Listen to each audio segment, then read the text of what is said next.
2026 சட்டமன்ற தேர்தலில் தமிழக வெற்றி கழகம் ஆட்சி அமைக்கணும் அப்படிங்கிறதுக்காக இன்னைக்கு ஒரு சம்பவம் பண்ணியிருக்காங்க. என்னன்னு கேட்டீங்கன்னா, சென்னையில என்ன பண்ணிருக்காங்க அப்படிங்கிறது இந்த வீடியோவில் பாருங்க. சென்னையில இன்னைக்கு சமூக ஊடக பிரிவு அப்படின்னு சொல்லிட்டு தமிழக வெற்றி கழகத்தோட ஐடிவி டிவிகேவோட ஐடிவியை இன்னைக்கு ஓபன் பண்ணிருக்காங்க. ஆக்சுவலி பாத்தீங்க அப்படின்னா, விஜய் மக்கள் இயக்கம் அப்படிங்கிற பேர்ல விஜய் ரசிகர்கள் பலருமே சோசியல் மீடியால ஆக்டிவா இருக்காங்க. இந்த சூழ்நிலையில இந்த ஐடிவிக்கும் சேர்ந்ததுனால ரொம்பவே உற்சாகமா இருக்காங்க அப்படின்னு தான் சொல்லணும்.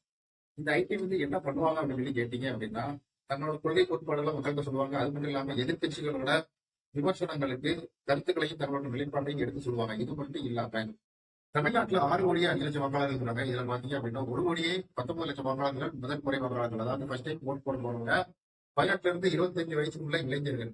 இவங்களை கவர் பண்றதுக்கும், அது மட்டும் இல்லாம 4 கோடிக்கும் அதிகமானவர்கள் இந்த சோசியல் மீடியாவில் இருக்கிறதுனால இவங்களோட ஒரு நெருக்கத்தை ஏற்படுத்துறதுக்காகவும் இந்த ஐடி ரொம்பவே பலமா இருக்கும் அப்படின்னு சொல்லி சொல்லப்படுது. இது தமிழ்நாட்டில் ஆல்ரெடி பிஜேபி, டிஎம்கே, ஏஐஏடிஎம்கே இவங்கெல்லாம் பாத்தீங்கன்னா ஐடி வச்சிருக்காங்க. இவங்கெல்லாம் பாத்தீங்க அப்படின்னா விமர்சனம் மீம்ஸ் இதெல்லாம் போட்டுட்டு தான் வராங்க. ஓகே, இப்படிப்பட்ட சூழ்நிலையில டிவிகேயுமே இந்த ஐடி ஆரம்பிச்சது மிகப்பெரிய ஒரு சவாலா இருக்கும் அப்படின்னு சொல்லப்படுது. அது மட்டும் இல்லாம 2026 சட்டமன்ற தேர்தலில் இந்த ஐடிவியோட பங்கு மிக பெருசா இருக்கும் அப்படிங்கிறது நம்பப்படுது. அதனாலதான் இந்த ஐடிவிகே இப்போ இந்த நேரத்துல சரியா ஸ்டார்ட் பண்ணியிருக்காரு அப்படின்னு சொல்லிட்டு நிறைய சொல்லிட்டு இருக்காங்க. இந்தியாவிலேயே மிகப்பெரிய சோசியல் படை அப்படின்னா அது நம்ம படம் தான் அப்படின்னு சொல்லி தமிழக வெற்றி கழக தலைவர் விஜய் சொல்லியிருக்கிறாரு. அது மட்டும் இல்லாம சோசியல் மீடியா ஃபேன்ஸ் நீங்க எல்லாம் எனக்கு ஃபேன்ஸ் கிடையாது, அவங்கெல்லாம் விர்ச்சுவல் வாரியர்ஸ் அப்படின்னு சொல்ல போறாங்க அப்படின்னு சொல்லி சொல்லியிருக்காரு.